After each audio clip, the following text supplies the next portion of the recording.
வணக்கம். நீங்கள் இணைந்திருப்பது உதய டிஜிட்டல் வலையொலியின் இரவு நேர பிரதான செய்திகளுடன். செய்தி தொகுப்பு உதய டிஜிட்டல் செய்தி பிரிவு.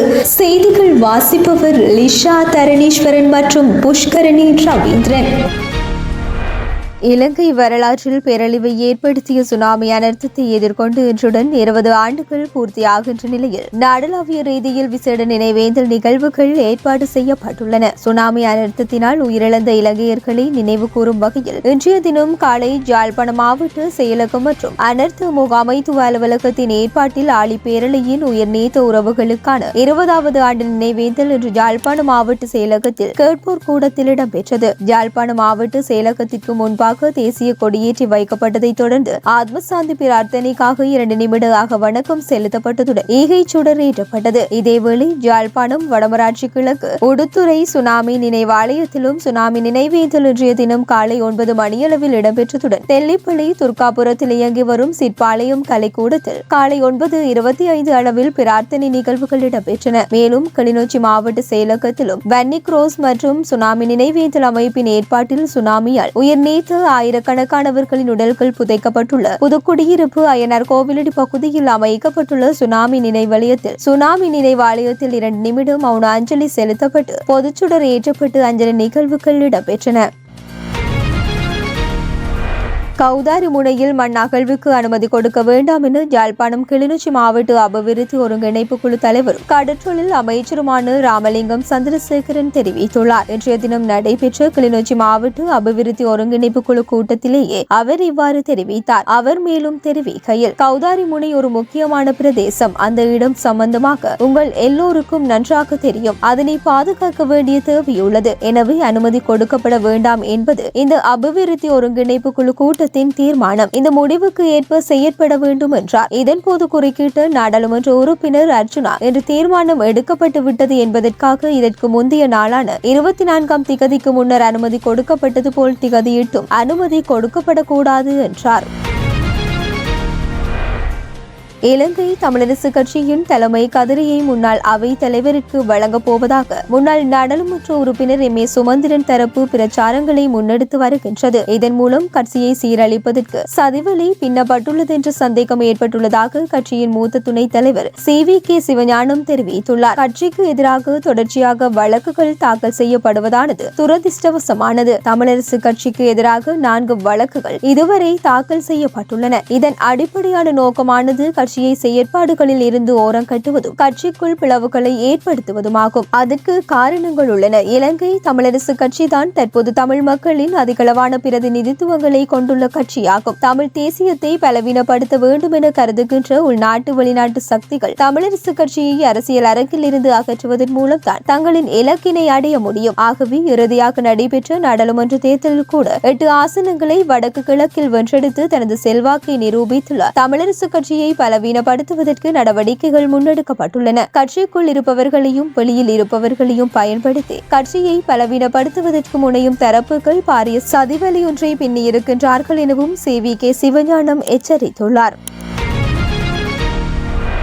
13வது திருத்தச் சட்டத்தை முழுமையாக அமல்படுத்த இலங்கைக்கு அழுத்தம் கொடுக்குமாறு தமிழக கட்சிகள் இந்திய பிரதமர் மோடியிடம் கோரிக்கை விடுக்க வேண்டும் என வடக்கு கிழக்கு மாகாணங்களின் முன்னாள் முதலமைச்சர் வரதராஜ பெருமாள் தெரிவித்துள்ளார். ஜனாதிபதி அனுரகுமார திசநாயக்கவின் இந்திய பயணத்தில் 13வது திருத்தச் சட்டம் தொடர்பில் பிரதமர் நரேந்திர மோடி எவ்வித கருத்துக்களையும் முன்வைத்திருக்கவில்லை என கருத்து வெளியிட்டுள்ள வரதராஜ பெருமாள், முன்னாள் ஜனாதிபதி ரணில் விக்ரமசிங்க கடந்த 2015ஆம் ஆண்டு இந்தியாவுக்கு சென்றிருந்த போதும் 2023ஆம் ஆண்டு சென்றிருந்த போதும் 13வது திருத்தச் சட்டத்தை அமல்படுத்துமாறு பிரதமர் மோடி அழுத்தம் கொடுத்திருந்தார். ஆனால் இம்முறை ஜனாதிபதி அனுரகுமார திசநாயக்கவுடனான சந்திப்பில் 13வது திருத்தச் சட்டம் தொடர்பில் பேசப்பட்டதான செய்திகள் எதுவும் இல்லை. இது கவலை அளிக்கின்றது. இலங்கையில் உள்ள தமிழ் கட்சிகளும் தமிழகத்தில் உள்ள கட்சிகளும் பிரதமர் மோடியிடம் 13ஐ அமல்படுத்தும் அழுத்தத்தை இலங்கைக்கு கொடுக்க வேண்டும் என கோர வேண்டும். 1987ஆம் ஆண்டு இந்தியாவின் தலையீட்டின் பிரகாரம் தான் 13வது திருத்தச் சட்டம் கொண்டு வரப்பட்டது. எனவே அதனை முழுமையாக அமல்படுத்துவதற்கான அழுத்தத்தை இந்தியா கொடுக்க வேண்டும் என கூறியுள்ளார்.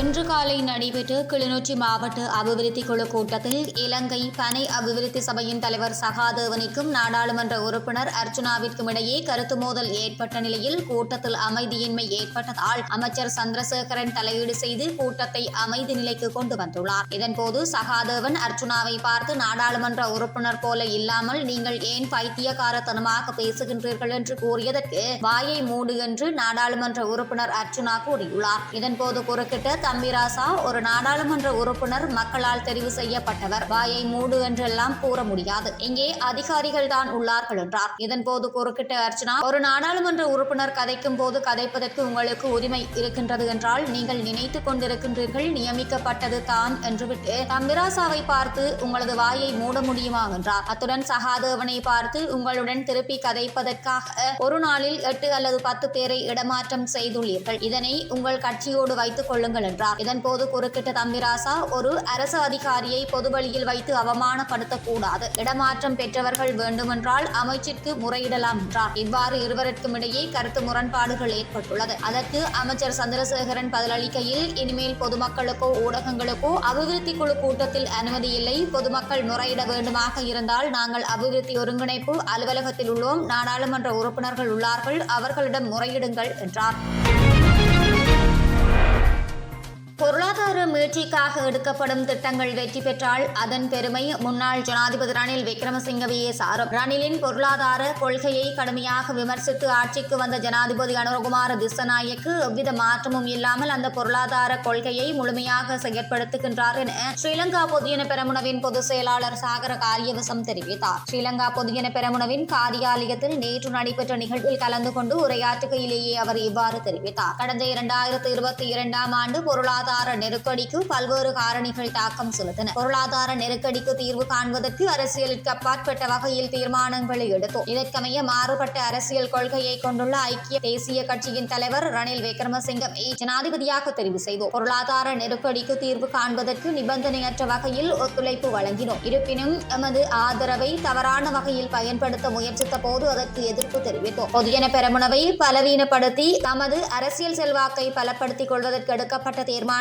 எதிராக கடுமையாக செயற்பட்டதால் கட்சி என்ற ரீதியில் எமக்கான இருப்பை தக்க வைத்துக் கொண்டுள்ளோம். தேசிய மக்கள் சக்தி தேர்தல் காலத்தில் நாட்டு மக்களுக்கு வழங்கிய வாக்குறுதிகள் அனைத்தும் பொய்யாக்கப்பட்டுள்ளன. வெறுப்புகளை முன்னிலைப்படுத்தியே ஆட்சிக்கு வந்தனர். ஆகவே வெறுப்பு அரசியல் நீண்ட காலத்திற்கு நிலைத்திருக்காது. நாட்டு மக்கள் வெகு விரைவில் உண்மையை விளங்கிக் கொள்வார்கள். பொருளாதார மீட்சிக்காக எடுக்கப்படும் திட்டங்கள் வெற்றி பெற்றால் அதன் பெருமை முன்னாள் ஜனாதிபதி ரணில் விக்ரமசிங்கவை சேர வேண்டும். ரணில் விக்ரமசிங்கவின் பொருளாதார கொள்கையை கடுமையாக விமர்சித்த தேசிய மக்கள் சக்தியின் தலைவர் அனுரகுமார திஸ்ஸநாயக்க தற்போது முழுமையாக அமுல்படுத்தியுள்ளார். சர்வதேச நாணய நிதியத்துடனான செயற்திட்டங்கள் சிறந்த முறையில் வெற்றி பெற வேண்டும் என்ற நிலைப்பாட்டில் உள்ளோம். இருப்பினும் தேசிய வளங்களையும் அரசு நிறுவனங்களையும் தனியார் மயப்படுத்தும் தீர்மானத்தை அரசாங்கம் மீள் பரிசீலனை செய்ய வேண்டும் என்பதை வலியுறுத்தியுள்ளோம் என்றார்.